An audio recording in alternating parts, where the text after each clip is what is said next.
Coming up on this week's episode of TechSNAP, Adobe's latest flaw is being exploited in the wild by an advanced persistent threat.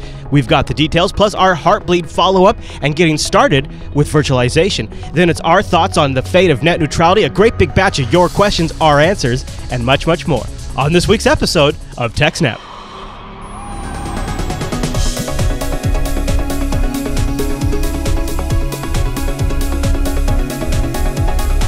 Hi everyone, and welcome to TechSNAP. This is episode 161 of Jupiter Broadcasting's weekly systems network and administration podcast. We stream this episode live on May 1st, 2014. This episode is brought to you by our three fine sponsors, DigitalOcean, Ting, and IX Systems. I'll tell you more about those great sponsors as this here show goes on. Our live stream is powered by the incredible Scale Engine over at scaleengine.com. You got to go check that out. My name is Chris, and joining us every single week is our host, the admin, the tech, and the teacher, Mr. Alan Jude. Hey there, Alan.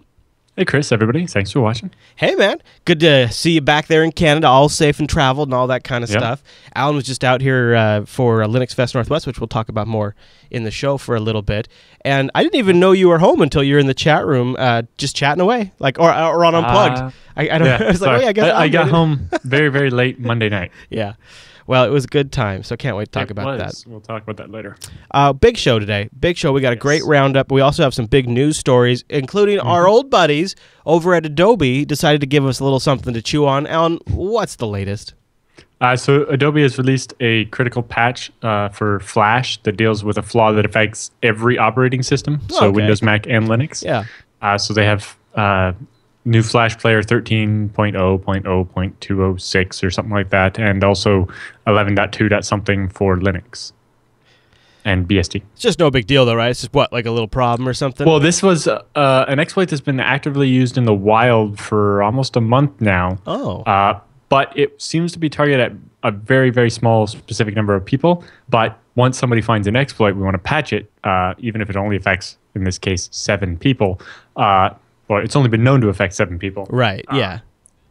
Once somebody knows there's a bug out there like that, it's much easier to find it. And then once somebody else gets a hold of it, it's better to get it fixed sooner rather than later. Right.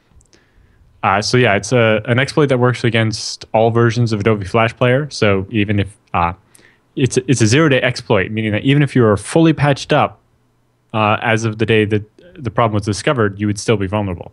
Right? This isn't, some researcher found a flaw and we fixed it, and so if you haven't updated, a month from now, somebody will have written an exploit and will attack your computer. This is one where it'll get you even if you're fully patched. Yeah, and it seems like these Flash ones in particular move fast because it's so widespread. There's so much incentive to jump on these things as fast as you can. Once they come out, somebody puts it in an exploit kit that they can sell for money, right? Like right away, and it just becomes part of the kit. Yeah. In this case, this one didn't, because it was specifically being used by, it looks like, a state actor or something. Oh, okay. But one of the flaws that exploits could be used by anybody, and so that's why it had to be fixed right away. Yeah. So yeah, Adobe has since released the fix, and users are encouraged to apply the patch as soon as possible. So no matter what OS you are, you have to update. The attack actually used 2 different exploits. One was a kind of a generic exploit for Flash that could be used for other stuff as well, and then the other one was a kind of more specific flaw in Internet Explorer. And then through that, they actually then took advantage of a very specific piece of software that would only exist on certain machines.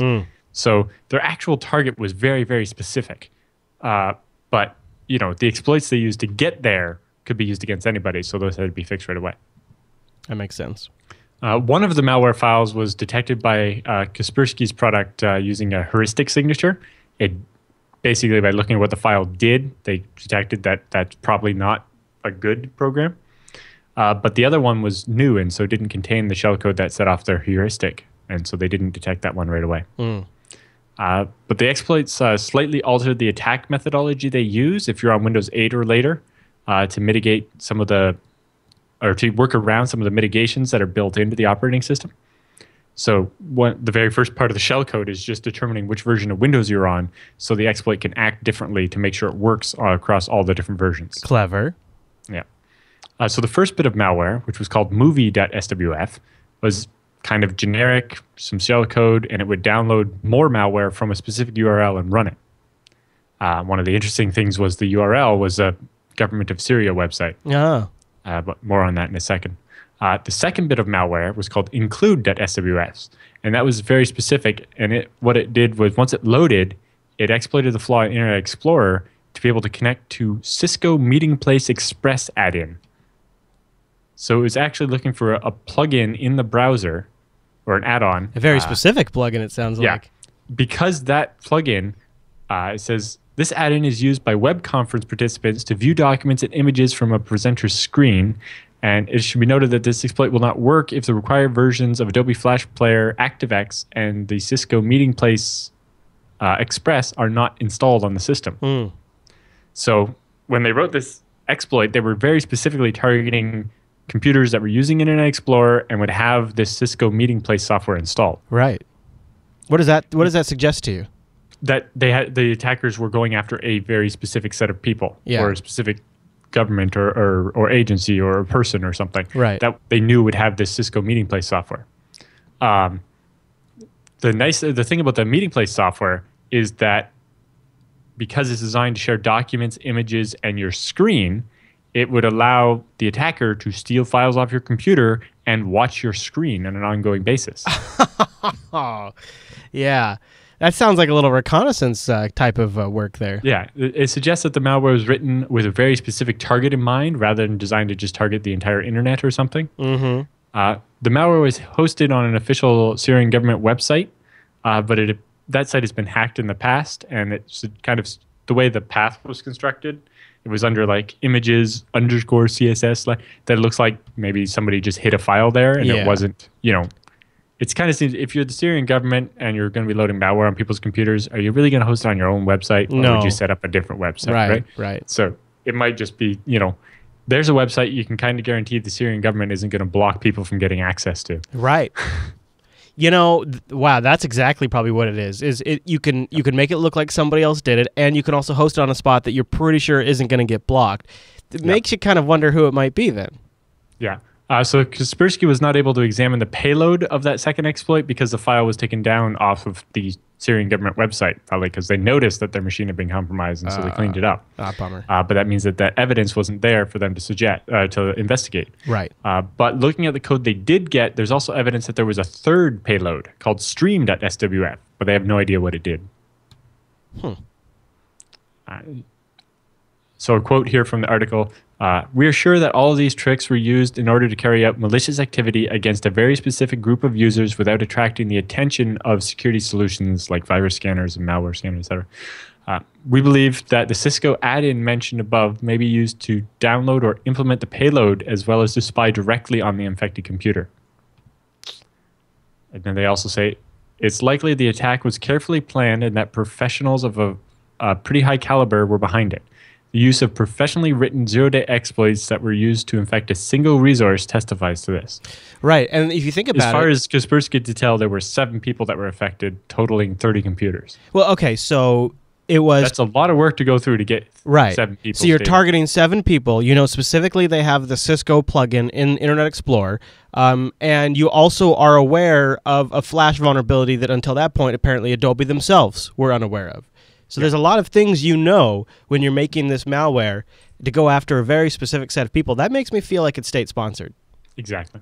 And Kaspersky doesn't say, but it kind of seems that the people in this particular case are people that disagree with the Syrian government. Well, that could be a lot of people, Alan. Yeah. Ars Technica has a nice, good write-up about it, and it actually kind of gels with the next story we'll talk about in a minute. Okay.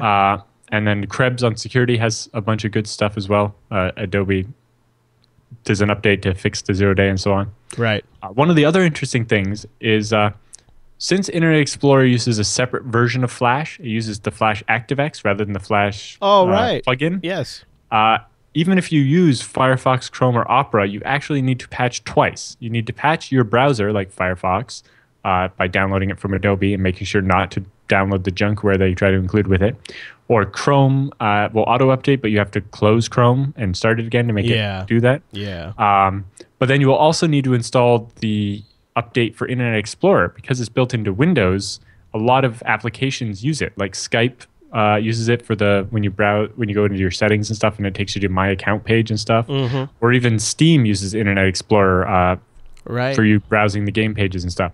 So you actually need to install the update twice. Once for Internet Explorer, even if you don't use it, because other stuff on your system might, and for Firefox. And I would say, Chrome or whatever. And to cover the other end of the spectrum, on the Mac, it's confusing because Chrome, again, comes with its own bundled-in Flash, and then you have to update that. And then there's the separate Flash that Firefox and Safari or Opera rely on, which is a system-wide Flash, which also has to be updated separately. And the best way to do that is either find the Flash Updater app or go to a safe Flash site like Adobe's own test site in Safari, and it will trigger the update. And then on Linux, I would recommend if you want to do a little research on how to do it on your distribution, use Pepper Flash and use Chromium. Because if you use Chromium, then it will use the system's Flash, and if you use Pepper Flash, you get a secure, updated version of Flash that you can just keep up to date all the time through your package manager, and all the browsers will get it.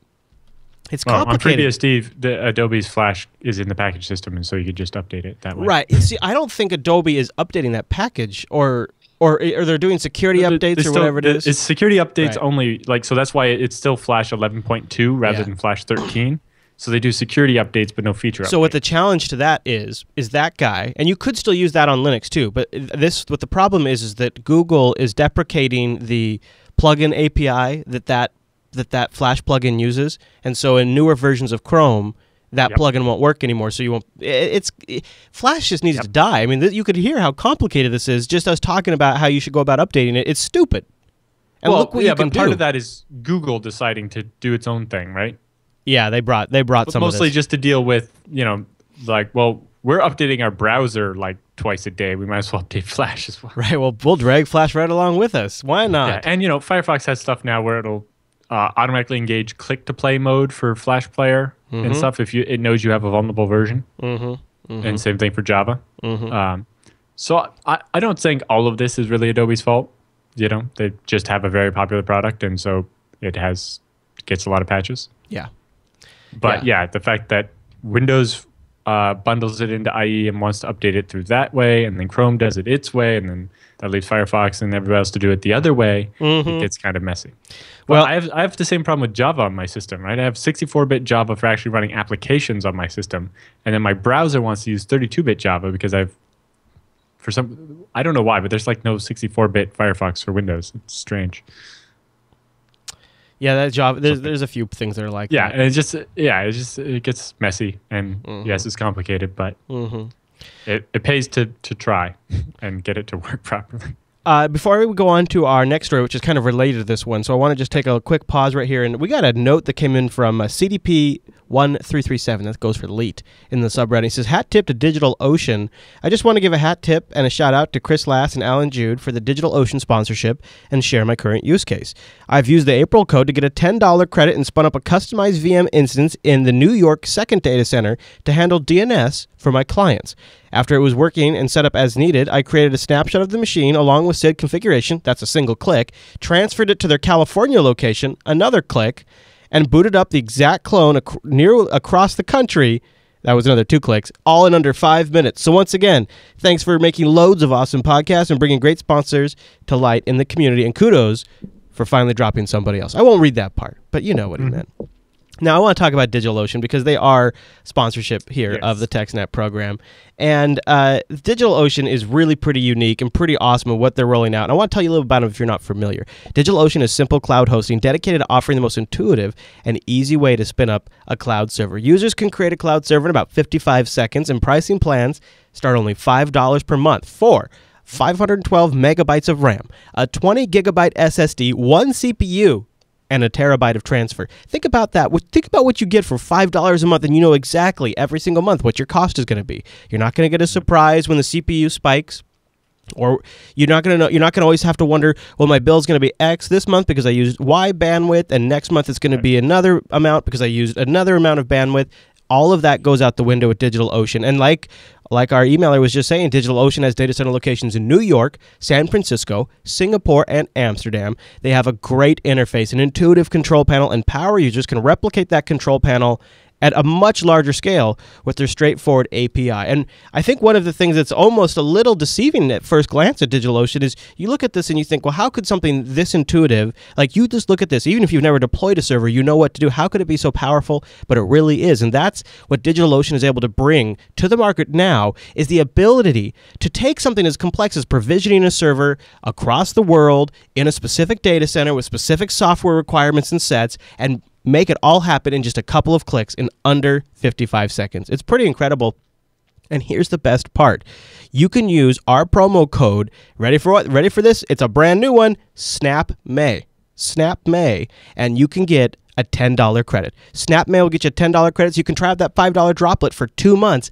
Absolutely free. See what we've been talking about. See how great that snapshot works. Check out their one-click installs. See what the DNS management is like, and find out how dang useful it is. And by the way, another great feature of DigitalOcean is they have hourly pricing if you have some testing you need to do. So go over to DigitalOcean.com. Check out their features page to see what I've been talking about. They got a brand new HTML5 web console. Gives you access to the console of the machine. They have two-factor authentication if you're worried about security. They can do auto backup and snapshots. You can install WordPress, Ruby on Rails, and a bunch of other applications with a single click. It's pretty dang awesome. They've got tons of distros, including the brand new Ubuntu 14.04, CentOS, Debian, Fedora. It's a really great service. I've been using it for months now, and it's been absolutely integral in our transition to the new studio. So go over to DigitalOcean.com, use the promo code SNAPMay when you check out, and see what I've been talking about. It's pretty awesome stuff. DigitalOcean.com. And a big thank you to DigitalOcean for sponsoring the TechSNAP program. Yep. Alan. A console is important to have. Yes. You know what? And like, it's sort of getting to the point now where I look at some of these web consoles these companies are doing, and it's like, okay, that's the benchmark. And if you're not close to that, I don't got time for you. You're wasting my time. Yep. So we were just talking about kind of a vulnerability that kind of goes with the one we were just talking about, and Krebs came up. That's where our next story takes us, doesn't it? Yes. So this is more details on the exploit for Internet Explorer. So this one's a flaw in Internet Explorer, all versions from 6 through 11. So it affects every version of Windows that's out there, including some that aren't supported anymore. Oh, yeah. So this is kind of a part of it. It was used in the same attack as the previous story, but the exploit could be used for other stuff as well. So that's why it had to be fixed right away. And in this case, it was used as part of a watering hole attack. By the looks of it, what they did was hack some sites and inject an iframe that then loaded that Flash stuff from the Syrian government website. And then that would exploit and use, there's this DLL system that allowed Internet Explorer to, or allowed Flash to interact with Internet Explorer. Lovely. And use this, what was it called? VMX or something like that? Sounds familiar vaguely. Right one. Yeah, VMX is familiar. VGX.dll? Yes, VGX, which is for video graphics or something. Yeah. And it allowed them to exploit. Anything through IE 6 through 11 allows remote attackers to execute arbitrary code or cause denial of service, memory corruption via unspecified vectors. Yeah. Used in the wild. Exploited in the wild. Yeah. Yeah. There's at the time when it was announced a couple of days ago, Microsoft didn't even have a fix-it solution for it yet. So it was a big deal. So the company that found it, FireEye, said that currently the exploit that was being used was only targeting IE 9 through 11. But in the case we just talked about, that's probably because the people they were targeting had moved off Windows XP and weren't using it. But the exploit does still affect XP and older, and newer. They just that the specific people that these guys were going after just happened to be using IE 9 through 11, and so that's what they were targeting at. I see. And Microsoft talked a bit about some of the things you could do about it, because they didn't have a fix-it solution. They urged Internet Explorer users to download the Enhanced Mitigation Experience Toolkit, or EMET. That's a great name. Which we talked about a bit before. Mm-hmm. But yes, the mitigation experience. Yeah. They did note, though, that EMET 3.0, which is the one a lot of people installed, doesn't mitigate this attack, and all users should upgrade to EMET 4.1 so that they're actually protected. And Krebs provides the links where you can get that. Also, according to the information shared by FireEye, the exploit can be blocked by running Internet Explorer in its enhanced protection mode and the 64-bit process mode. But that's incompatible with a lot of add-ons and plugins that people have. Yep. So a lot of people don't have that option. Like Flash. And, that's why it's safer. Yeah. But also, stuff like the Cisco thing. And at the same time, most people only use Internet Explorer because they were forced to buy some plugin or application at work or something. Right. So that means they're going to have to be 32-bit because that's why they're in IE in the first place. Yep. And this was the first of many zero-day attacks and vulnerabilities that were never going to get fixed for Windows XP. Yeah. I thought however, Microsoft issued a statement and released an update via the Windows XP automatic update for this specific issue. How does that work? Because it was so important, and I guess because they still support Internet Explorer 8, but not.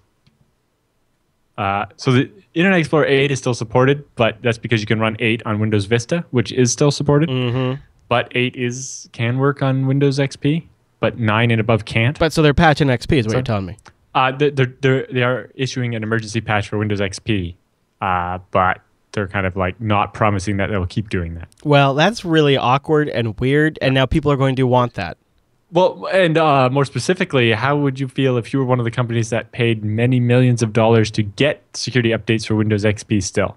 Well, this has always been my point. It's like if they're being paid by even one company to make this code, that means they have that code, and then they should give it to everybody. What social responsibility at that point do they have to? I mean, it seems like they have a social responsibility. In this case, that's what happened, and they had to fix it because, for example, the IRS is still using Windows XP. Yeah, and the IRS is paying for the support, and maybe I'm fine with them giving updates to Windows XP, but at the same time, if they're not going to fix all the stuff, we still kind of want to incentivize people to get off of XP. Right. So it sends a mixed message, but it's better than nothing, right? I don't know, actually. I guess. Well, because if people haven't got the message that they need to move off Windows XP, they're just not going to get it, even if you used a hammer. Yeah, that's true. So yeah, at least getting some updates is better than getting none. No kidding. No kidding. All right, Alan, any other thoughts on that story? Notes. Nope, just mostly the fact that the Windows XP thing was a big surprise because at first there was a lot of questions about it. It's like, well, Internet Explorer is still supported, but and like, does the Microsoft patch still apply to IE6?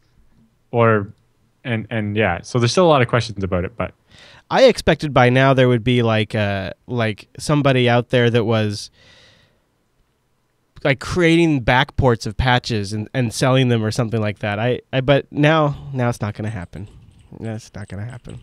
All right, Alan. Well, interesting, and everybody can go check out if you want that enhanced mitigation experience toolkit that Alan was talking about. Krebs, the article to Krebs's blog has links to that, so you can grab that in the show notes. We should tell folks about our Linux Fest Northwest trip before we go too much further. It was a great weekend. It just happened last weekend, end of April. And Alan flew out and made the trip out here, and which was great. And I think we got to do the 2 episodes of TechSNAP in the studio, and that's why this week's episode was recorded a week ahead of when it'll air. Oh, you just broke the wall. Because we had the leftover one. Oh, you broke the wall. Well, we explained at the beginning of the show anyway, didn't we? Oh, or was that on the pre-show? Yeah, I think so. But it doesn't matter. Anyway. I'm just kidding. So I can't be yelled at for not covering news that happened in a week right. from now. Yep, there you go. Got it covered. This episode was recorded on May 1st. Basically, we got ahead because we did 2 episodes in the studio. Yeah, we figured since you were down here. And since I'm going to need a week off for BSDCan coming up in 2 weeks, we're like, well, we'll just let it slide through and cover that instead of taking a week off and then doing another double immediately after. Yeah. So we had a great turnout. We literally had hundreds of people show up for the Linux Fest event, and I think you got stickers on the back of a few of them. But the Linux Fest people said that in total there was over 1,500 people that came through the front doors. Yeah. And that they actually, there were like 500 people that tried to cram into the museum. Yeah. For the after party. Which is, could get them in trouble because I think it has like a maximum capacity of like 300. Or 350, I think it was. But, yeah. But that was total because some people, like, we left kind of early and so other people could get in. Yeah, we were making a traffic hazard. Yeah, there was a lot of people and we were kind of. And you got a chance to stop by. So if you guys haven't seen Linux Action Show episode 310, Alan stops by during the news segment to talk a little Heartbleed and Libre SSL. That was a good chat. That was.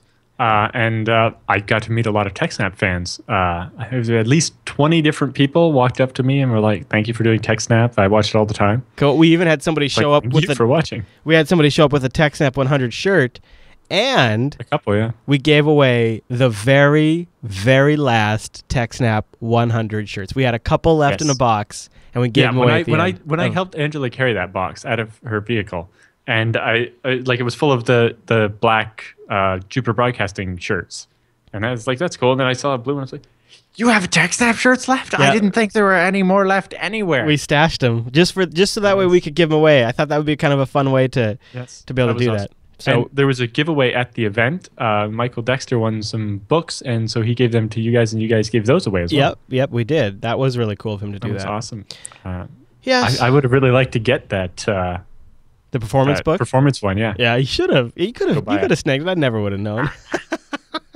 I'll go buy it. Speaking of going to the fest, our good friends at iX Systems were also at Linux Fest Northwest. Yes, they were. Week. I got to hang out with them for a bit. And and post some pictures of that on their Facebook and G+. And you helped hand out some BSD horns. That was good. Yeah, I got my pair of BSD horns. That was also the interesting thing, is that basically there were like 40 different tables set up where different projects and companies and stuff were showing off their stuff. Yeah.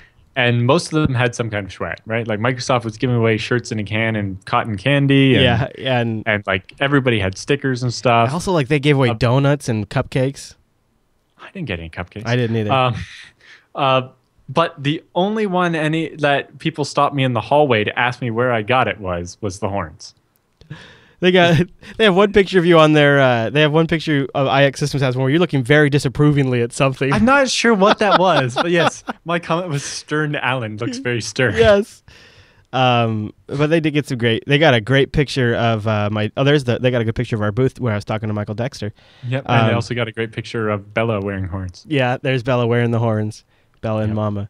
Yeah, isn't that? I mean, this is what's so great about iX Systems is not only do they have just the solid expertise on both the software and hardware end, and they're working with these incredible platforms we have in the Intel Xeon processors now, and they then combine all of that with incredible customer service and great community outreach. It's amazing. That's the interesting thing is that unlike a lot of the other companies, iX is actually part of the community. Yeah, right. Like basically, everybody that works there was part of the community before they started working there, and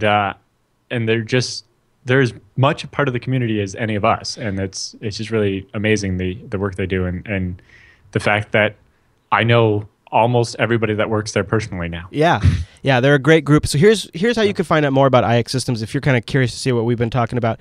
Go over to ixsystems.com/TechSNAP. That's where you're going to get a landing page with information for TechSNAP viewers. It lets them know you heard about it right here on the show, and kind of lets them know, hey, thanks for supporting TechSNAP. But you can also grab that ultimate guide to buying a new server for open source. It's 11 key traits you must absolutely demand from your provider, and this is a great way to go if there's somebody maybe in the food chain above you that says, well, we'd rather go with XYZ vendor because blah, blah, blah, and the solution that you need needs to be above and beyond what they can do and what they can support. This is some of that. This free download is going to give you some of the info you need to convince those folks. IX because you're not going to be able to get the same level of support from someone other than IX. I really don't see Dell helping you get custom firmware if you need it for your disk controllers, or just knowing enough about ZFS that when you say, how should I configure my array? They won't just say, well, there's documentation from the disk controller people, and maybe it tells you what to do. Yeah. I think the people at IX know this stuff exactly better than anybody, and I think that's what's truly kind of wonderful about it is they genuinely are some of the authoritative experts in these fields. And that when I'm buying something and I'm deploying a solution, that is sort of a peace of mind that I could not even attribute a price to, right? I mean, it's just impossible. And that's the other thing. It sounds corny to say it, but when you buy a machine from IX, you're not buying a server, you're buying a solution. When you call them up and you want something, you don't say, I need this server. You're like, I have this problem and I need to solve it. Right. And they can help you build the custom machine that does exactly what you want. And they can engage rather with than you. Be like, well, we have these 3 models on the shelf, and you can have one of them, and hopefully that kind of works. And that process works so well because they're able to engage with you on whatever level you're comfortable with. Like if you're like Alan's level and you want to get in there and really talk about the nitty-gritty of the drivers and the throughput and all the arrangement and all that kind of stuff, or if you just say, this is the general problem, we have XYZ need, can you fulfill that need? You know, they can engage with you at either level of that conversation. Right. And if you look at their client list, you can tell that they probably have had experience with the type of thing you're doing before. Or at least the components of it that they'll be able to help you. Whether it's, you know, I need a small FreeNAS Mini to stick in my house to store some files and stream video off of or something, or I need a small FreeNAS Mini to put in this office to be the file server for, you know, our video production or our photo editing or whatever it is we're doing. Or if you're like, well, I need a giant server that'll hold 400 terabytes and be double redundant and have separate head controller machines because, you know, we're doing science. Right? It's like, or, you know, they just built that crazy Megaports machine. Right. It's like, I need a machine that has 24 10 gigabit NICs in it. And they're like, rather than saying, you're crazy or you need to buy this massive machine, it's like, it'll take some custom metalwork, but we'll shove all that into 2Us for you. Yeah, that's a pretty cool one. So ixsystems.com. I didn't even think that was possible. It's a beast. And that's the other thing is that they liked that they custom built that, and they found it fun and entertaining. Yes. Right? They weren't like, oh, this silly customer wants this ridiculous thing, and we have to invent something. Right. Oh, we have to invent something. Yeah. So thanks to IX Systems, ixsystems.com/TechSNAP. You guys go check that out. They're pretty great. We do have some Heartbleed stuff to follow up on. There's been a few things. Does this first story, am I understanding from the headline, like now the authorities are using Heartbleed to catch cyber criminals? Not the authorities, the researchers. Okay. So what's happening? In this case, I don't think it was Krebs specifically, but people like Krebs where there's these Black Hat forums that they spend a lot of time trying to get invited into so they can see what the Black Hat guys are doing. And, hey, here's a list of credit cards that are for sale. Well, I want to look at that and find out where the breach was that sourced those credit cards. Or, here's the latest exploit kit. So you can look at what exploits are and find out which of those are 0 days, figure out how they work and report the 0 day and so on. And all that kind of stuff. Normally, those sites have an interest in keeping the researchers out of them as well, right? So they're very tight, and that you have to be invited and vouched for to get in and stuff. Right. But most of them use SSL, and maybe some of them weren't as quick as everybody else at patching. So one or more researchers used Heartbleed against the Black Hats in order to compromise forum credentials and get access to these forums and see what was in there. That's pretty good, Alan. That's pretty good. And then most of those sites, when they heard about it, they patched the Heartbleed by updating their OpenSSL. But if they didn't revoke their SSL certificates and didn't reset their passwords, then the information that the researchers stole was still let them into the forum for now. So it was a French anti-malware researcher called Stephen K. He goes by Mr. K. And he broke into 2 forums, and we're assuming that this happened on more places. But obviously, the researchers don't want to talk about it because they don't want if they still have a foothold, they don't want to lose it. Well, and I would be a little worried about retribution too, depending on the group you're going after. Right. As we've talked about with Brian Krebs before, he's had all kinds of crazy things happen to him because of these guys. So. Yeah. I mean, you become public enemy #1 with a target on your back to these groups, potentially. Of the Russian mafia, which is not a good place to be, exactly. Well, no, and you figure like other groups, when they catch wind, too, are going to like go after you as a little warning shot. But yeah, it was just interesting to see Heartbleed turned around and used against the attackers instead of the other way around. That is a good one. We've got a U.S. cert warning, too, now, don't we? Yes, U.S. cert is advising people with Apple Airport devices to install new firmware because the Apple Airport is vulnerable to Heartbleed. Oh, there you go. So they're used in a lot of places as Wi-Fi access points and so on. Yes, absolutely. Well, there you go for those Apple Airport users. CERT has also issued an advisory about NetSSL, which is a commercial SSL library for, I forget which programming language. I think it's C++. Yes.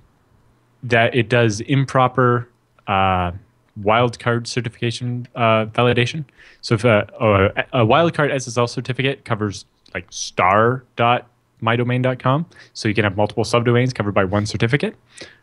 which is also handy for having multiple subdomains on the same IP without using SNI.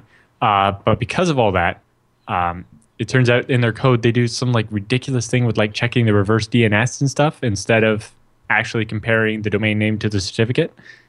It really seems like this library was implemented by someone who had no idea how this stuff is supposed to work. Basically by a programmer instead of a network guy that actually understands HTTP and how SSL is supposed to happen. I get what you're putting down. Right. So some programmer was hired to, hey, make this SSL library, and they did it. They just didn't do it right. So there's an update for that, and anything built against it an invalid wildcard certificate could be seen as valid. Now, I also heard a dirty rumor that the White House was taken to the blog. Yeah, so the White House posted on their blog, Heartbleed, understanding when we disclose cyber vulnerabilities, basically spelling out their policy of which vulnerabilities they hoard and which ones they announce.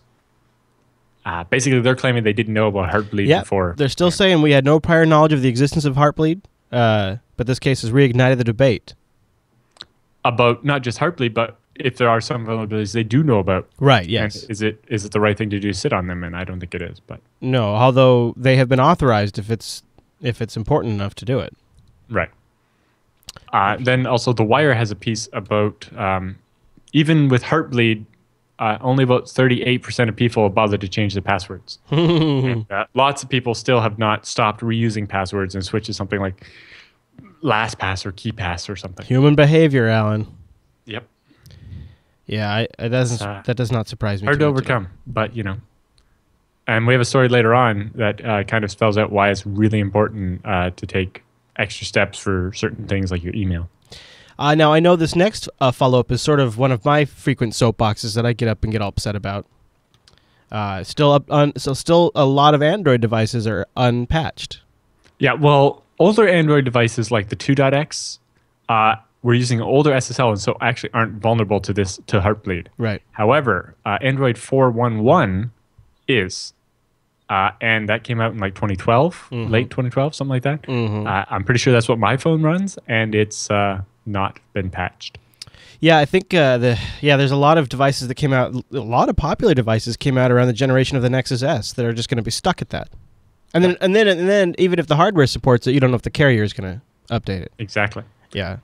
And people didn't think it was really plausible or practical to exploit this OpenSSL against a phone. But the researchers in this article actually managed to scrape some data out of the phone. Yeah, well, because they were thinking, yeah, but I mean, it could... Because normally, like, you wouldn't think there's a service listening with OpenSSL where you could Heartbleed against it, right? I suppose not. The OpenSSL on the phone would be used as a client, yeah. And so it wasn't a big deal. But the researchers say that there's at least, in certain circumstances, there's at least some way to get some data out of the phone. Yeah, I mean, it seems like wouldn't there still be a possibility of eventually scraping out a username or password, potentially? Well, generally, with Heartbleed, there has to be something listening for you to connect to. Right. Right, and if there's no ports open on the phone, right, because normally there wouldn't be like a web server running on your phone, then you wouldn't have that problem. Yeah. But it seems there are certain circumstances where it is possible to extract data out of the phone using Heartbleed. Very good. And in episode 160, we dedicated a lot more time doing Heartbleed follow-ups. So if you haven't caught that, go watch that episode of the TechSNAP program too. Yep. Okay, Alan. Well, do you mind if I take just a quick break right here? Sure. And I want to thank Ting.com. What is Ting? Ting is mobile that makes sense. It's my mobile service provider. It's a no BS mobile service. And here's the best part. No contracts. Therefore, you know what? No early termination fees either. And it's just a flat $6 per month, and you just pay for what you use on top of that. Which, come on, how handy was that the other week when Comcast went out? That was like... Ting saved 2 shows in one day. Yeah, it was really awesome. And I knew, too, that when you get in a position like that and you need to turn on tethering, on a normal cellular contract, you start thinking, oh, man, what happens if I go over my data? And here, sure, I've been paying $140 a month for this particular plan, and I've never used all of the data ever, but this one day, I need to use all of the data on my plan, and of course I'm going to get a massive ding on the bill.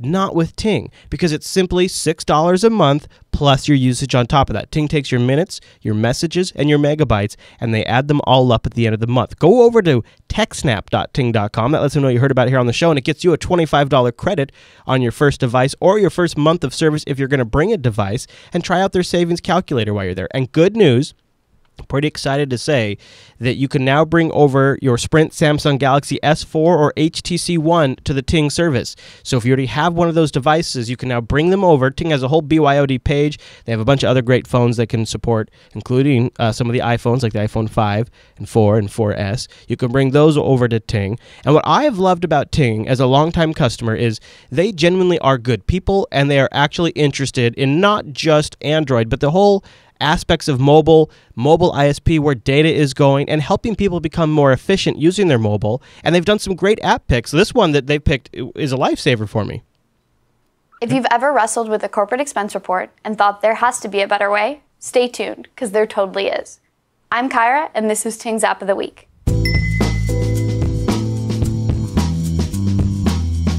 No need to keep all your receipts in a shoebox. All you need to do is take a photo of your receipt and let Expensify do the rest. To log a receipt, just tap SmartScan. Line up your receipt in the viewfinder and snap a picture. SmartScan will do all the data entry for you. You get 10 free SmartScans a month. If you need more, just upgrade your account and you'll pay 20 additional cents per scan, or revert back to manual data entry. To manually add an expense, tap Add Expense and input the details. If you're working on an hourly rate, select Time to easily calculate your invoice. If you need to track your driving distance, Expensify can do that too. Manually enter your mileage using distance or odometer. For automatic tracking, select GPS, Start, and you're good to go. Love that. When it's time to do the dreaded expense report, just tap Reports, create a new report, and attribute your expenses. Expensify is free from the Google Play Store. If you do more than a couple expense reports in your lifetime, it's safe to file this one under a must-have. I'm Kyra, this is Ting's App of the Week, and make sure to subscribe to our channel. There you go. I mean, how great is that? That's a very handy little tip. And they're very active online. You can follow them on Twitter or Google+. They're Ting FTW on Twitter, and you can search for Ting on Google+. They're also on Instagram.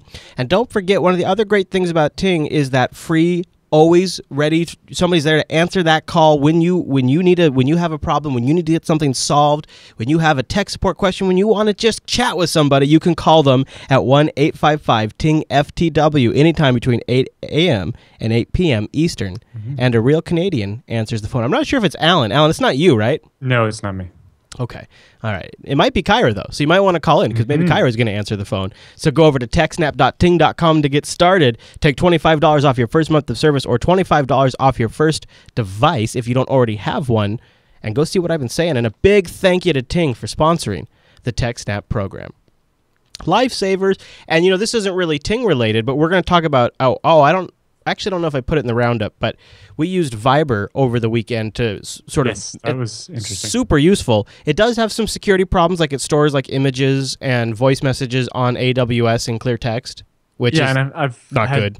I was just wondering what the difference between it and WhatsApp is, although now that WhatsApp part of Facebook, less interested in it. Yeah, and Hangouts has some nice features too, but the voice communication with Viber and all that stuff was really cool, and it really made my Nexus 5 on Ting like a critical communications and collaborations device, and the entire time I'm never worrying about the bill, and that's what's really, for me, the part that I like the most. So thank you, Ting. Although Angela was not a fan of your voice messages. No?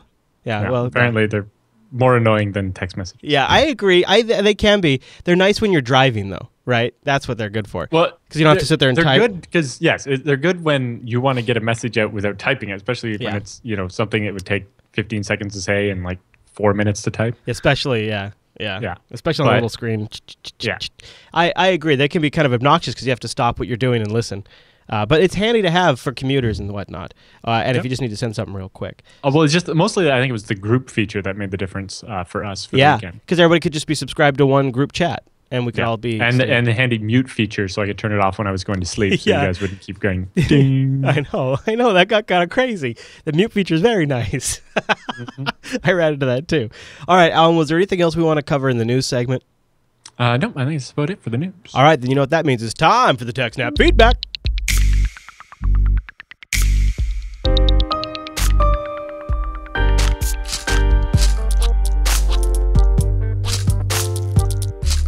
Thanks for sending your emails to TechSNAP@jupiterbroadcasting.com or popping that contact link at the top of our website, or even better, starting a thread in our subreddit over at links.techsnap.tv like one of our submitters did, but we'll get to that in just a minute. Alan, our first email this week comes from Paul, and he touches on a topic that's close to my heart, kids' Wi-Fi. And last week, I think it was, or the week before, we had somebody write in asking some of the ways they could maybe filter the content their kids see online and maybe set time restrictions and things like that. Well, so he has a great idea here. He says, hi.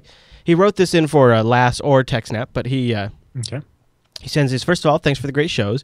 He watches LAS and TechSNAP regularly, and I wanted to respond to an EB's email that we covered in 159. I also have had a similar issue of limiting access to internet for my 10-year-old. My child has a school iPad which is brought home every day. No doubt the school internet is well locked down, but what to do at home? I've then remembered one of your previous sponsored, Untangled. I have an old spare machine on which I installed it.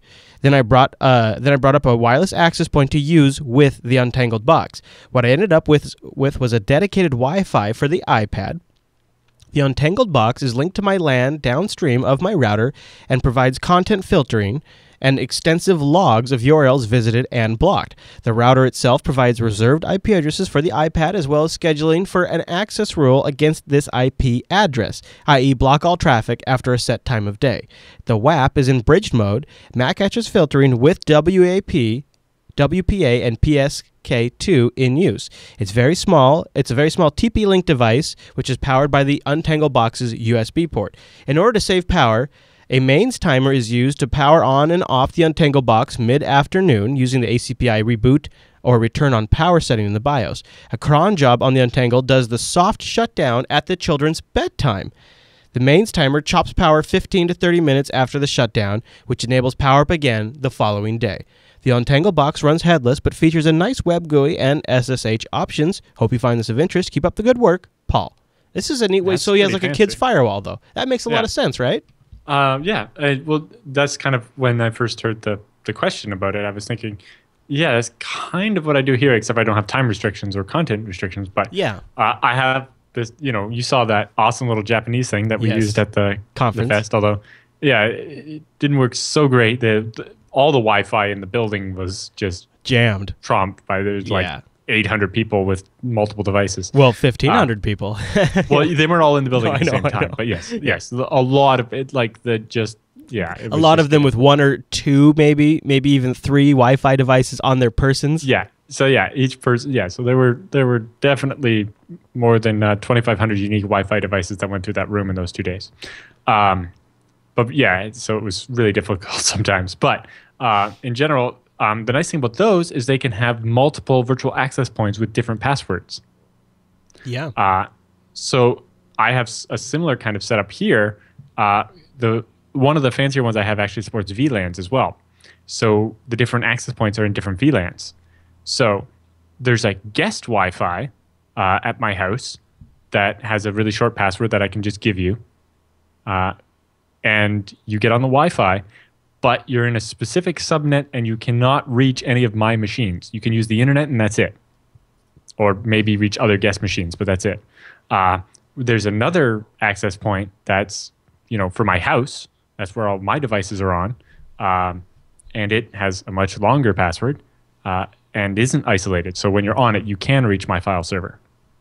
And then there's actually a third one for the office downstairs, which can't interact with my house, but can reach certain things like that file server. That file server is one of the only things that's actually more than one VLAN. I kind of like the idea of it being a separate wireless network for kids because all of the devices that my kids would be using use Wi-Fi. Yeah, and so, sometimes just completely separate so it can be on a different channel. The thing with the virtual access points is they're all using the same channel and the same bandwidth. So if you have your regular Wi-Fi, and then you can get one of these little USB-powered ones and hook that up as an extra interface on a pfSense or a Untangle or whatever. It's a completely separate access point that can live on a different channel, and maybe your access point is N, but the one you give the kids is G. Yeah, right? And one's 5 gigahertz and one's 2.4, so they're completely separate bandwidth and not even going to touch each other. I like that. And then that way, you can have them completely isolated so that their content goes through a filter and yours doesn't, so that you can still do everything you need. But their access is really locked down. And you can give the kids the password to their Wi-Fi because they can jump on it and do whatever. And because you have the control at the end there, and then your Wi-Fi is separate. And if they share it with their friends, no big deal. Everybody's on a good, safe wireless connection. So Irrational Number started a post in our subreddit. He says, I'm interested in learning more about server virtualization, but I'm not really sure where to start. There seems to be a lot of options out there, VMware, KVM, Zen, etc. I'm not really sure about the differences between them, though. Any good advice on where I should start, what your preferred virtualization platform is, or any good guides I should check out? I'm looking to virtualize various Linux distributions, if that makes a difference. Thanks. It really depends on a lot of things. What's your base operating system? Are you wanting bare metal or not? And what's your environment like? What's your experience with and stuff? Microsoft, one of the reasons they're at the conference is they spent a lot of work getting their Hyper-V hypervisor for Windows Server to support Linux. Yeah. So that if you're in a Windows shop, you have Hyper-V already on your servers, and you can run Linux on top of that. VMware is very popular, and they have both the kind of workstation style running Linux on top of something I'm already doing, or the ESXi type or ESX type setup where you have a machine dedicated to being a hypervisor, and then you run your Linux guests on top of that, and there's basically a very, very minimal operating system underneath. Yes, Matt Sim in the chat room points out that FreeBSD has good support for Hyper-V as well. Microsoft spent quite a bit of money on that as well. So it depends. Like with Zen, there's a free version and a pay version, and and they have both the runs on top of Linux version or is the standalone appliance version, and then you have the Linux KVM stuff. Although that one's kind of more towards there's Linux, and then you're building on top of that, as opposed to this is just an appliance for virtualizing a bunch of stuff. I like the idea. I mean, all of those are KVM and Zen and all of them are very good, but if you're really new to the concept of virtualization, why not maybe start with VirtualBox? Yep. Because then you have a GUI to kind of learn a little bit, and there's the headless component, because he mentions eventually he wants to deploy virtual servers for clients. Well, I've had clients where we ran VirtualBox in headless mode on the server, and the nice thing is I could create the VirtualBox machine at home and then bring it to the client. I also wanted to give a mention to Proxmox, because which is it's a front end, but for which is it Zen or is it KVM? Proxmox can set on a couple of virtualization solutions, including containers too, which is kind of neat. And it gives you exposure to sort of the strengths of several different virtualization options through a pretty good web interface. And then if you ever did deploy it to a client, there is also commercial support available, which is kind of a nice upsell for the client when they're maybe a little indecisive. Yeah, and then if you want to go more towards a cloud thing, there's things like Apache Cloud Stack, and then there's the Rackspace OpenStack. But those are more for creating an Amazon type thing. Yeah. And DigitalOcean kind of sits in this gray area where you can do cloud style with DigitalOcean where you rent it per hour, or you can rent them per month, and the per month is more kind of along the lines of like Solus VM or something like Proxmox, where your machines are kind of semi-permanent, as opposed to with a cloud-based solution where they're designed to spin up in seconds, run for a couple hours, and then be thrown away. I honestly, and he seems like in the comments thread, he seems like he's not super hot about trying out VirtualBox. I honestly would, because it's just the easiest one. Yeah, and you can just get started, and you can just work, and it works on everything. And it has great support for Linux distros. So yeah, you can run VirtualBox on top of FreeBSD, Linux, or Windows. Yep, and it supports all the guest OSs, and it's really useful for that. But yes, if you're looking towards more like not a data center, right? But like the IT department where you're going to have a couple of really big servers and run all your virtual servers on top of that, VirtualBox probably not what you're looking for. It'd be more like, but if it's in a company and you need a support contract, maybe something like VMware is better. But it really comes down to Proxmox. Yeah. It comes down to you pick one and you're going to be stuck with it. So the nice thing, I understand his question of asking which one to use. In the end, they're all not that different. Right. But once you pick one, you're probably stuck with it. It's really hard to migrate. It is, even if they support the same like file formats for the drives and whatnot. So I would say if you're going to start with Proxmox or VirtualBox, because the nice thing about Proxmox is you get a little KVM experience too. So Yeah, I guess the big of it, VirtualBox you can try out on a machine without dedicating the whole Yes. machine to it. Right, Whereas yes. Proxmox, because it's an appliance, the same with like Zen Center or ESXi, the whole Dedicated. machine has to be dedicated Yes, to it. good point. And Whereas VirtualBox you can do on a spare machine or on your laptop or whatever. so, and if you do decide to go with one of the low-level built-in virtualization solutions like KVM, check out GNOME Boxes.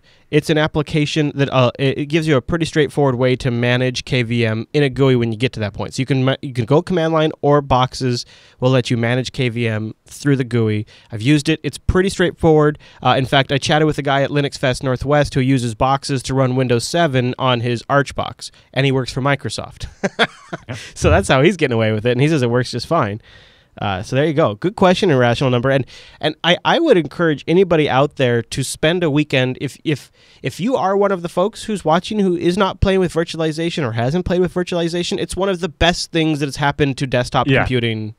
Like I remember even back years ago when it was slow and there was no hardware assisted support, and we used like Microsoft Virtual PC to run Fedora 4 Dude, I or ran something it like that. Dude, I ran Virtual PC before it was even bought by Microsoft. It was like Connectix or something, because that was like the only way you could run Windows on the Mac back then. Yeah, or you had the VMware Workstation, but that cost money back then. And then so the school used VirtualBox for a bit, and then they switched to VMware Server because it was free. Oh yeah. Mostly because they wanted something that students could run at home as well. Yeah. So they looked at VMware Server. But then VMware Server you could only interact with the web interface, and that was a little slower.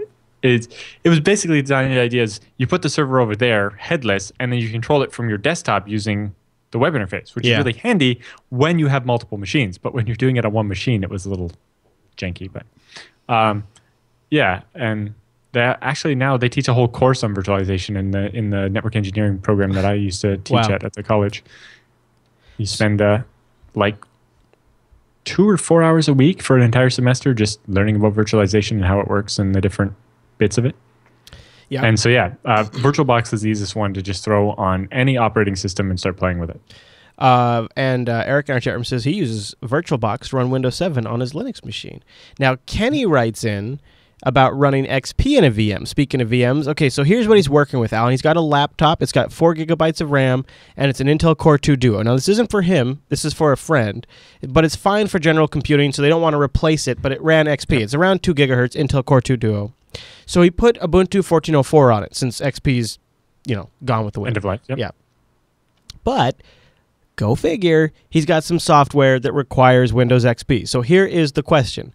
If he installs XP in VirtualBox on Ubuntu 14.04, it is going to need access, he figures, to the internet twice. Once to register XP, right, to do the activation, and a second time to register Office 2010, which will be required to be installed in the VM. He says, I have the XP service packs already downloaded, so there would be no need to go online for those. Thereafter, XP would be isolated from the internet. He is worried. Is this wise? Is it safe? He's wondering if it's a sensible proposition. Do you think he needs to worry about that small amount of time he's going to have XP online? I wouldn't say, especially if he's running it in VirtualBox or whatever, and he's got it in like bridged and then behind his NAT or in NAT mode on the host machine, then it won't really, nobody will be able to connect into it directly necessarily. I think that's a good precaution. Use the NAT mode. Well, just you don't need double NAT, right? So if you have a router on your network and you're just going to bridge to the actual interface and get an IP from your router, you'll still be behind NAT. Yeah, that's true. Yep. Not that NAT being behind NAT really protects you, but yeah, as long as you're not, browsing web pages on it to get hit with one of these IE exploits or something, or a Flash exploit or a Java exploit, you're probably not too bad. And the best part about VirtualBox is you can connect the network, activate Windows and Office, and then disconnect the network. Mm-hmm. And then it's physically isolated from the internet, and it can't, nothing can happen. If you were super worried too, you could take a snapshot. You can snapshot it. Yeah, you can snapshot it so that, and then when you shut it down, you'd be like, well, do I want to save the changes I made there? Yes or no? And then you can throw the changes out. So if something bad happens, you just snap backwards. So you want to set up the folder sharing or something so that if you're working on Office Doc, you don't save it to the VM, but through the shared folder to the host machine. Yeah. That way, if you roll back the VM, you don't undo the changes to your Word doc. Don't you think, you touched on the key part we have people writing in that are pretty paranoid about XP, but they still have to use it. I think what you said is the key part is don't browse the web. Yep. Just don't browse the web. And as long as you're behind a firewall. Yeah. When you're behind network address translation, it makes it pretty much impossible for somebody to connect into you. Right. The horror stories we've heard are when people plug directly into the internet and then they get infected. And then because once your machine's exposed, then people can connect to any services you have running, including just the Windows services. Yeah. But yeah, when you're behind NAT, not necessarily on purpose, but the way NAT works is when it receives a packet, it doesn't know which computer it was for if it's not in the state table.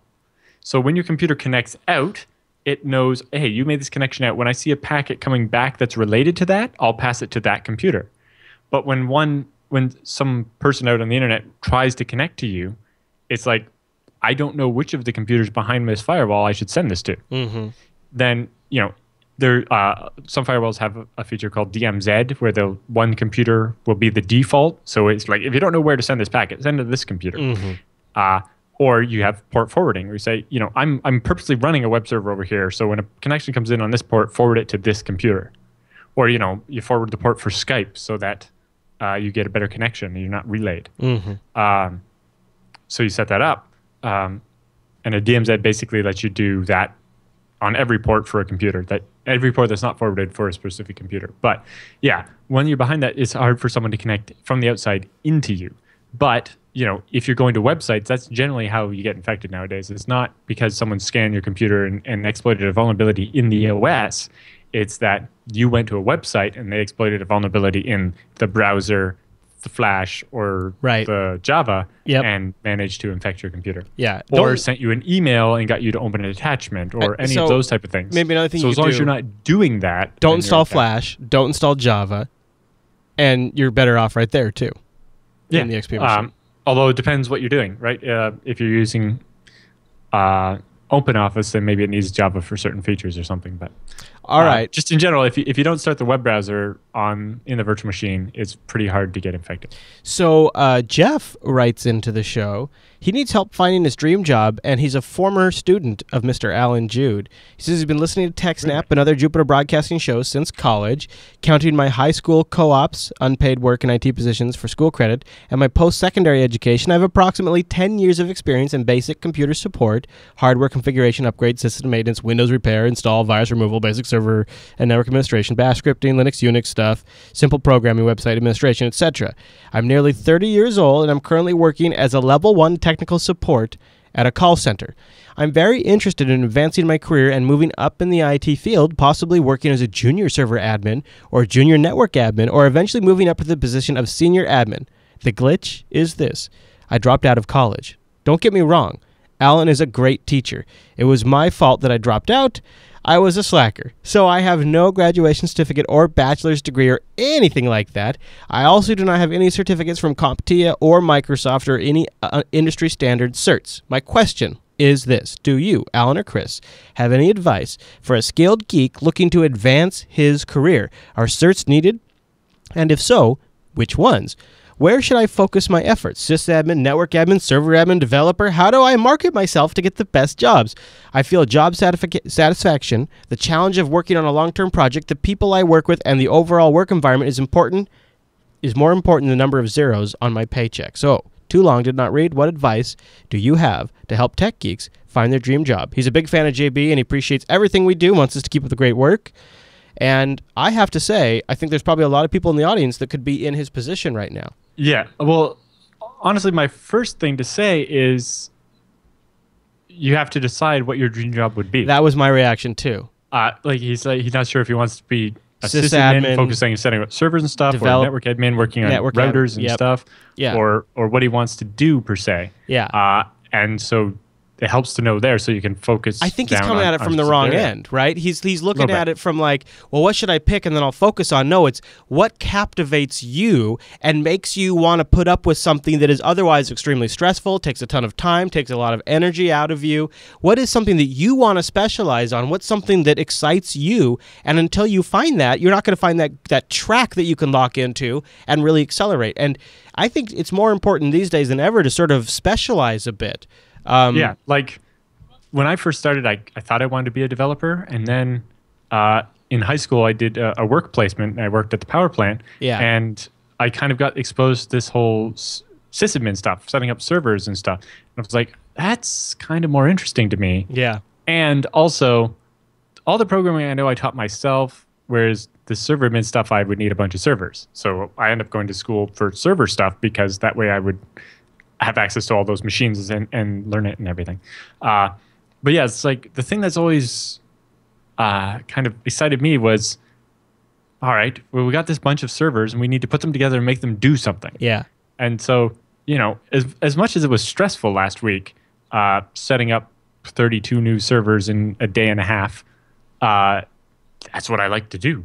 Yeah, And that was... I actually had quite a bit of fun doing it. We should have even mentioned if it that. was under quite the pressure. Well, we talked a bit about on TechSNAP last week, I think. No, I don't think so. I don't think we ever talked about it on the show. We were meant to. Yeah, I mean, so... But yeah, we had to... we had a big event last weekend, a live streaming event from one of our customers. Scale Engine did, yeah. Yeah, at Scale Engine. But you were here in Washington. Well, yeah, so we got told on like Saturday of last week. Not last Saturday, the Saturday before that, that, we're going to have this giant event and we need a lot more gigabits. So on Monday, we got everything finalized and signed the papers and ordered 32 new servers rented 32 new servers from various locations around the United States to support this load. And they finally started getting delivered because we put a rush on some of them, paid extra to get them set up like same day or next day as opposed to usually is like 3 to 5 days. Sure. And I kind of enlisted Price TX to help me set them all up because it was a lot. Yeah. And we kind of pounded through it. I'm pretty impressed though because like you were still managing that event while you were here. Well, yeah, the crazy thing was, so I started ordering Monday. By Monday night, some of them had started arriving, so I was setting them up, and I enlisted Price to help me. But we ran into a snag. Some of them had newer IPMI firmware, and they didn't like the FreeBSD 9.2 CD. Oh. Because the USB on the newer firmware took longer to be recognized and wasn't picking it up properly. So I had to create this crazy monstrosity special ISO image that was like FreeBSD 9.3 super pre-release, but installs FreeBSD 9.2. And then that didn't work because it installed it with because you were booted into 9.3, it created a ZFS pool with newer features than 9.2 could use. So then I had to do all more hacking and eventually came up with this ISO image that worked. And then I was like, I have to go to bed, but I emailed Price. I'm like, here's a bunch of the credentials and the disk image. If you could get started on some of these before I'm awake, that'd be great. And then more machines came in on Tuesday morning, and Price and I worked on it right until bedtime on Tuesday night. When you had to fly out. Yeah, and then Wednesday morning, one more server got delivered, and I was like frantically trying to do that, and then get out the door in time to get to the airport, and then there was traffic, and it was like, But I finally got there, and then Wednesday, I hacked on a little bit, and the event started on Thursday, which was kind of unusual. Normally, they're just like Saturday, Sunday, maybe a bit on Friday, but this one started on the Thursday. Well, and we're having an internet outage. Yeah, I go to bed and wake up Thursday morning, there's no internet, and then even my phone didn't want to connect, I think because everybody was using their phone to get on the internet. Yep. Because Comcast had this huge outage, and Yep. it was crazy. Yeah. Yeah, the whole wireless network got saturated. But yeah, everything went fairly smoothly. We had one little issue where the news servers weren't in one of our inventory systems, and so in one of our logging fields, it wasn't, when there was a problem, it wouldn't say which server because it didn't know which server was which. Other than that, pretty smooth, huh? Good. Yeah. All right. But anyway, back to the question the guy was asking. You really have to decide what you like. Do you like being a network admin? Do you like working with Cisco stuff? Because there's plenty of jobs in that you can specialize in working on Cisco stuff. Or do you like server admin, right? Do you like even building on server admin, servers? do you like Windows, or do you want to do Linux, or you want to do BSD? And that really affects which certs you should look at as well. Yep. And then developer is a completely different thing. And then there's this crazy bastardization in between called DevOps, but I think that's a bad thing mostly.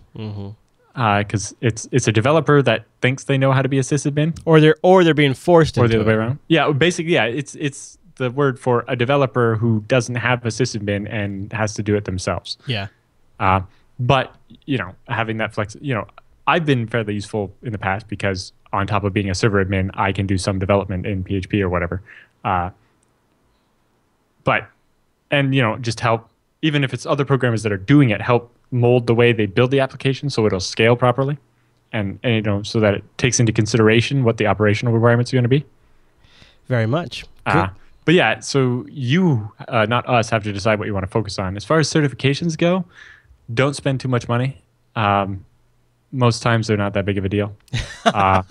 Some specific jobs will be specific to a certain certification, but if you haven't decided if you want to be a sysadmin or a developer yet, then spending time on certifications is probably not a great idea. Cart before the horse there. Yeah, I think it was at Linux Fest, Noah was talking about his Red Hat cert ended up costing $3,000 or whatever. I'm like, the BSD cert cost $75 at a conference, or maybe it's $150 at a conference, or twice that to take it at a learning center. It's it's designed to be cheap. Yeah.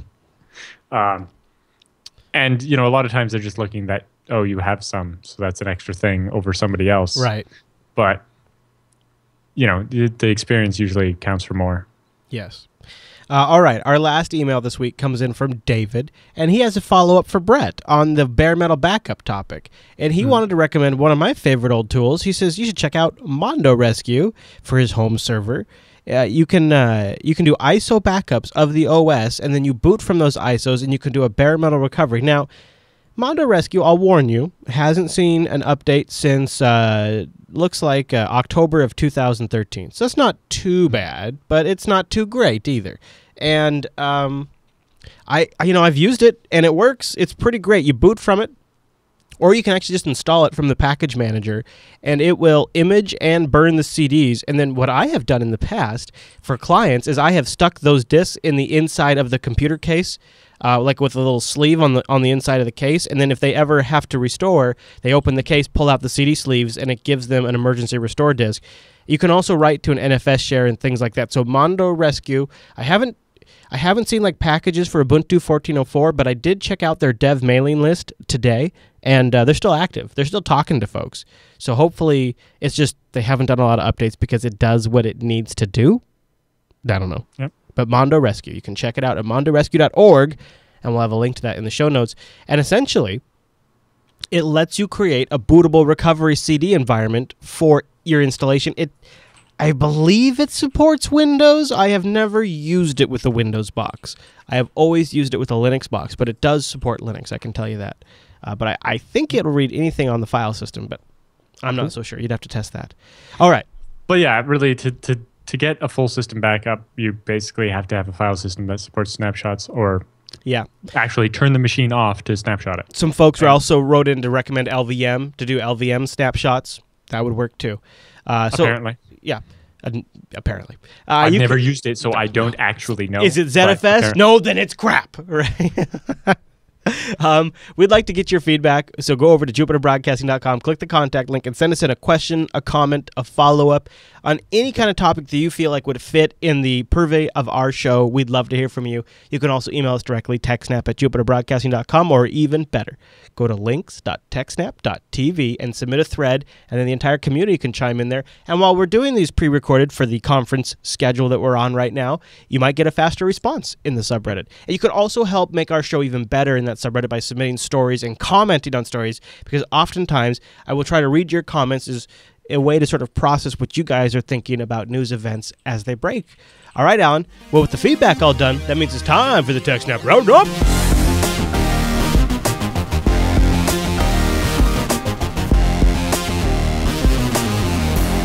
Welcome to the TechSNAP Roundup. Yeah, that's what that crazy music means. Now, the Roundup are stories that just didn't quite fit at the top of the show, but we still want to talk about them and give you some links to follow up on your own. And a lot of these links came from our brand new, just launched it today subreddit, links.techsnap.tv. And Alan, our first story in the Roundup is, when I saw this headline, I was like, what? Sony's 185 terabyte, yes, 185 terabyte data tape puts your damn hard drive to shame. Do they say that they actually sell these yet, or is it just experimental? Not yet. It's 185 terabytes per cartridge, which, is the cartridge the size of a house? No. It's a standard tape cartridge. I don't know what the standard is, but it's... Well, I'm guessing this is assuming very good compression and a couple other things. Probably. But it shows you that for certain data storage needs, tape is alive and well right there. Yeah. They're useful for some things. I know a lot of people that still use them. I generally don't, but... Oh, no. I try to avoid tapes like the plague. Absolutely. Well, I just like having online access to my data, whereas tape is linear access. Like, you have to restore the stuff from the tape to use it. And, you know, if the tape doesn't have something kind of like a ZFS scrub you can do on it, then how do you know that the data on the tape's still good? And yes. Most people that are backing stuff up to tape, they're not making duplicates of every tape, right? They're not mirroring the tapes. And, you know, you really should be doing test restores. And when you're doing a test restore of 185 terabytes, woo, that's not pleasant. Yeah, there's a lot of interesting questions. Well, I'd like to find out more about...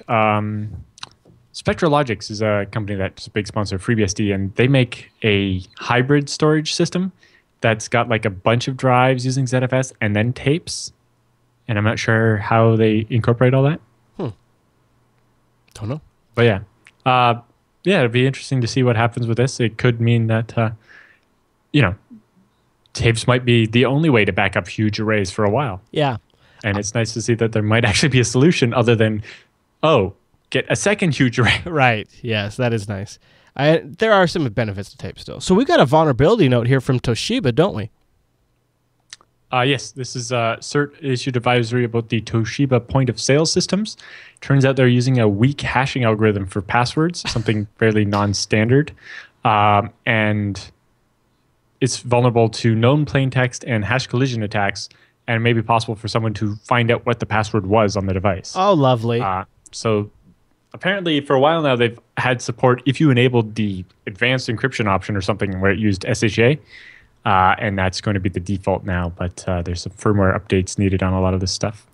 All right. Well, if the tape storage didn't get you excited, how about a 4 terabyte SSD? And in the wings, 8 terabyte and 16 terabyte. Now, don't get too excited. The first, this is from SanDisk, and they're unveiling the industry's first 4 terabyte serial attached SCSI solid state drive. And it'll so SAS. So these are for servers. Yes, and there's more to it. Get ready for this. But first, I'll tell you the speed: 12 gigabits a second and 6 gigabits a second with workload specific to SAS drives. Okay, they're calling them the Lightning Line, and get ready for this, Alan. You can get That's also a little. I don't like that just because Intel has the Lightning connector. Right. But ready for this? The Optimus Max version of the SanDisk SSDs are large 3.5-inch drives to fit in legacy SAS hard disk controller slots. So they're going to be... I had to buy special trays to put my SSDs in the regular 3.5-inch slot. So they're going to make these. They're going to manufacture these first starting with 4, then going to 8, and then going to 16 terabyte SSDs. I imagine part of the reason for using the 3.5-inch disk is more that, not that you'd need a special tray that costs $8, but that they needed that much space to jam 4 terabytes of NAND into the drive. Well, and we're not going to see the 16 terabyte drive until 2015. Not too surprising there. They need to get the manufacturing process smaller and deal with the issues. But it's happening. Did they mention read and write speeds or IOPS? Let's see. They got a random read write IOPS here. Let's go. Let's see. They tell us for the Optimus is 95K to 40K or 95K. Yeah, 90, around 90,000. I don't know which. So that's about on par with the regular Intel data center SSDs. They're just larger. Yeah, I don't see. But that's interesting. I don't see sustained throughput benchmarks on here. That would be nice to see. But these are kind of theoretical devices. They're saying. Yeah. I mean, they're claiming they're going to go up to 12 SATA gigabits. Interface that will do 12 gigabytes per second. Yeah, but SAS does. There are experimental SAS controllers from LSI that will do the 12 gigabytes per second. Right. And there's an experimental driver available for FreeNAS, and once it's not experimental, it'll be available in FreeBSD.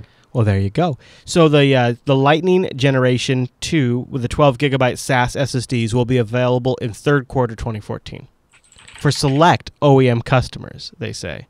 And the big drives, the 3.5-inch drives, will be also available in the third quarter of 2014 at the 8 terabyte storage level. Craziness. All right, our next roundup story is a Krebs on security story. Fishers divert home loan earnest money. Earnest? What? Yeah, it's a weird term from that. So basically what they found out, Krebs was kind of reviewing his data on how much is an email address worth Oh. by looking on Black Hat forums and seeing, how much does a Twitter account go for and what percentage of people's emails have Twitter accounts tied to them and so on.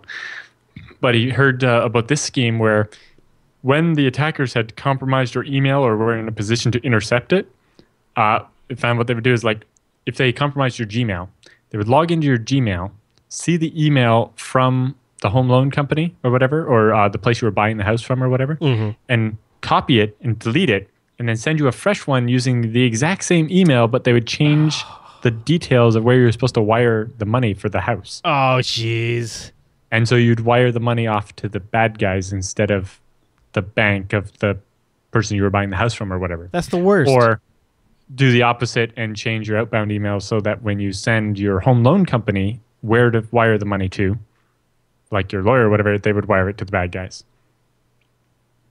And it gets crazy when you're talking about buying houses and stuff. These are numbers with many, many zeros. Yes.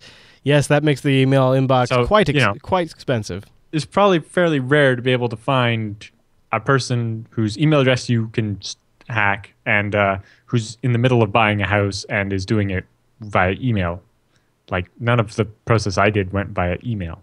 Well, a little bit of it did, but not very much of it. But, they put out, there was a fraud alert from the government telling these people, hey, you got to watch out for this stuff and be more careful doing some of this by email. Yes. Hey, Alan, if you might have noticed in your mail server that you're getting a lot of spam from AOL accounts, well, you probably guessed it right. AOL admits they were hacked. Apparently, an unknown individual accessed AOL servers and took screen names, account information, including mailing addresses, contact list, encrypted passwords, encrypted answers to security questions too, and possibly credit card information. AOL claims that it only affected 2% of their members, but they recommend everyone change their password and security questions. So I like they got the password and the security questions too, right? That's nice. Yep. Oh, AOL. 2%, so that'd be about 50 people, I guess. No. Well, it really comes down to, do they mean 2% of active subscribers or 2% of everyone that's ever had an AOL account?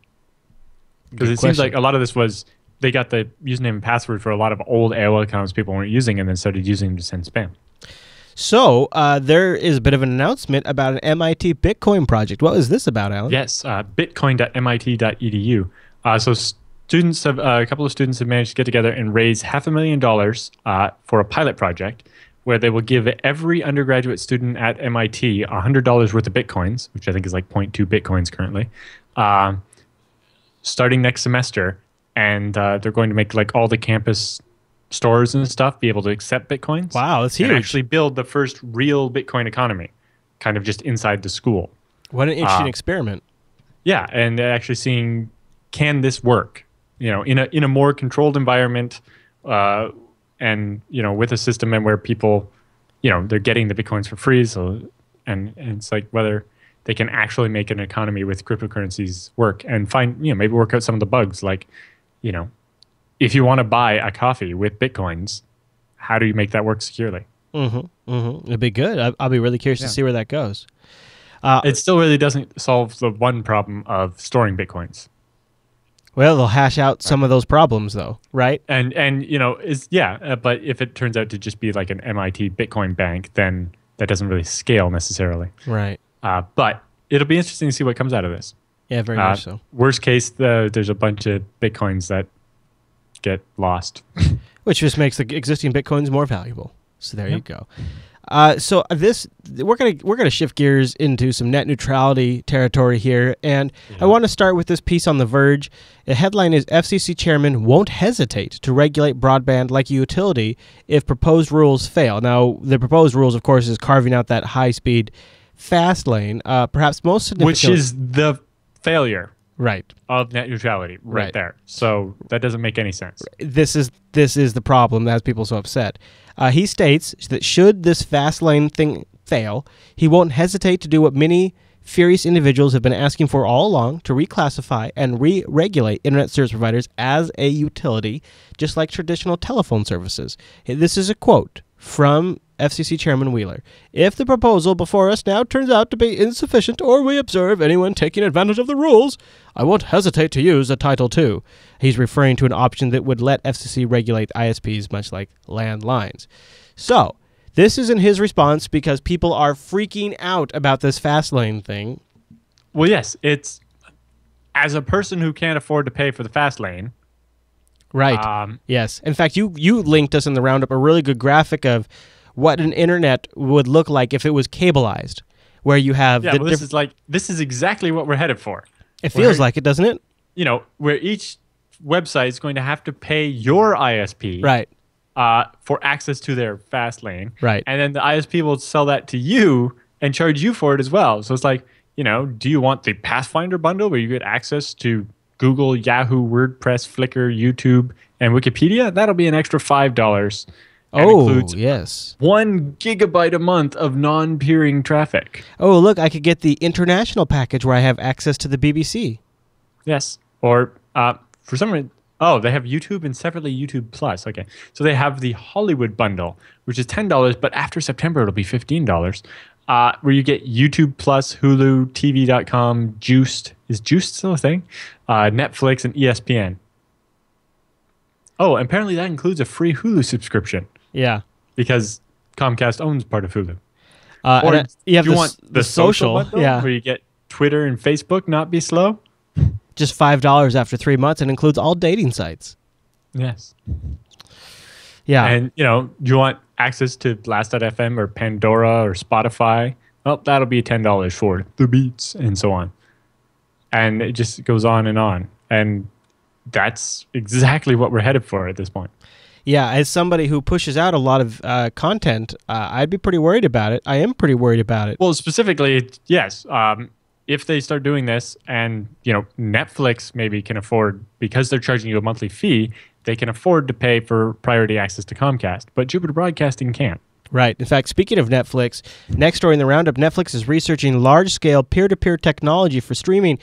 Netflix is seeking a senior software engineer with a special focus in peer-to-peer networks. The job listing on their site says, research and architecture of large-scale peer-to-peer network technologies as applicable to Netflix streaming, liaise with internal client and toolkit teams to integrate peer-to-peer as a digital delivery mechanism, and design and develop tools for the operation of peer-to-peer enabled clients in a production environment. So they're getting serious. Yeah, the problem there is if you think the ISPs are not happy with Netflix now, imagine if Netflix was using all the upstream instead of all the downstream. Yeah, that's true, right? I don't see that working out very well. That's probably unless you could do something like IPv6 with the multicast. But, you know, Netflix can't even take advantage of decent caching on the disks on their individual machines because the data set's so huge, and you're talking about even if people are like 10 seconds apart in the video, they're not going to hit the same cache. So, yeah, I don't know that. It's interesting that they'll be researching that, but I don't expect to see much coming out of that. So you found this great chart that pretty much explains how we are suffering from a failing net neutrality right now. The dark line on this chart is the Comcast performance for Netflix customer speeds, their download speeds. So you can see the regular ISPs like Cox and Cablevision and improving. Google Fiber and other people. They're basically improving over time, but mostly, in general, they're just doing whatever. But you see that Comcast and Verizon and AT&T have started purposely throttling or not expanding their links to accommodate more Netflix traffic. And Netflix even showed on their blog, like as soon as that Comcast deal was in, all of a sudden things were magically better. Yeah, all of a sudden Comcast was above the line instead of below. And now they just signed a similar deal with Verizon where Netflix had to dish out a bunch of money to Verizon to make it not suck on Verizon. Right. And so do you really expect Cablevision and Cox not to start throttling it? Right. It's like, if not, we're leaving money on the table. Yeah, I mean, the Comcast thing was the beginning of of this sort of new trend. Yeah, and this trend is horrible and bad, and yeah. All right, Alan. So our next story in the roundup is this the CISPA story? There is also a sub story to that last one. Sonic.net, which is a big DSL provider in California, has their write-up on what they think of that as well. Sonic is one of the last independents, right? Yep, exactly. Yeah, so I'd be interested to hear what they have to say. All right, now we have a CISPA story, don't we? CISPA 3.0. The Senate's new bill, just as bad as ever. CISPA is back for a third time, everybody, but it's lost the P. So that's good. Privacy's been taken out. That's what the P stood for. Yep. Wow. So the bill, called the Cyber Information Sharing Act, so that way we can indemnify all these people that are sharing information just like we did with the telcos, was written by, guess who? Dianne Feinstein and Saxby Chambliss. Surprise, surprise. And it's currently circulating around the committee, but has not yet actually been introduced. The bill's only in a discussion draft, and the committee is still looking to make the revisions before the bill is officially introduced. But one to be watching. Yep. And killing. Yeah, exactly. Make sure that doesn't happen. And then lastly, as if we weren't worried enough about Comcast trying to buy Time Warner and get like 30% market share, AT&T is now in talks with DirecTV about an acquisition that would give them about 20% of the market and make them second only to Comcast. Well, what could go wrong with that? Yeah. Yeah. Apparently, AT&T would pay $40 billion for DirecTV. And, you end up in the same kind of bad situation where we are here in Canada, where the three biggest telcos, right, Bell Canada, Rogers, and Shaw, own very close to every newspaper, TV, radio station, and satellite channel. It's no good. Like Shaw bought Star Choice, which was our second satellite provider, and our first one was Bell already. And so, yeah, they own every cable.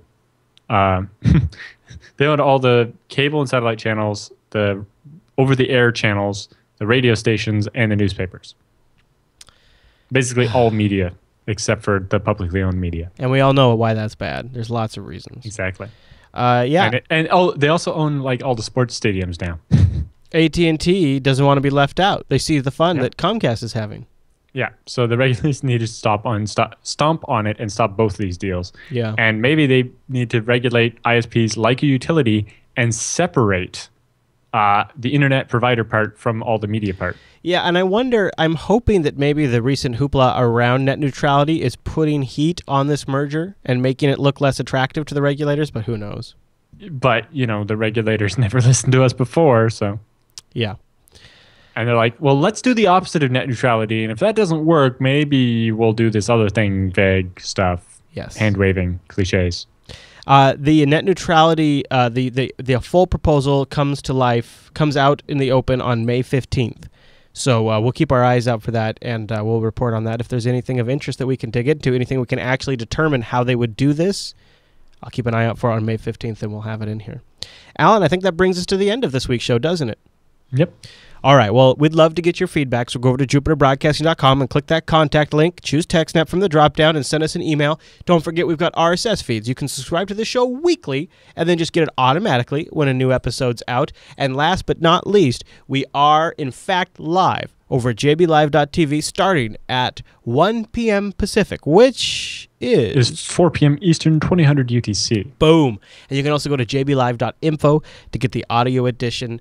And then you can listen if you're in the car or maybe sitting at a desk or somewhere where they don't want you to stream video. Yeah, or you can be like Philip and join the chat room during the live show for the first time and realize how much fun it is to talk to the chat room and Alan and Chris while the show's happening. That's true, because while we're playing crazy music in the edited version, taking segment breaks, Alan and I sometimes will spend a few minutes chatting with folks. You get to listen to Alan's awesome keyboard as he replies to the chat room. Well, you get to listen to that in the main show too, but even more.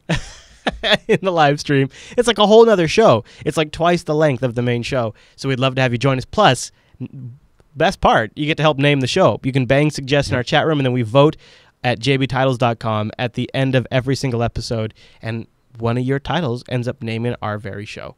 All right, Alan. Well, I'll see you back here next week, and I want to say thank you, everyone, for tuning in this week's episode of TechSNAP, and we'll see you right back here next week.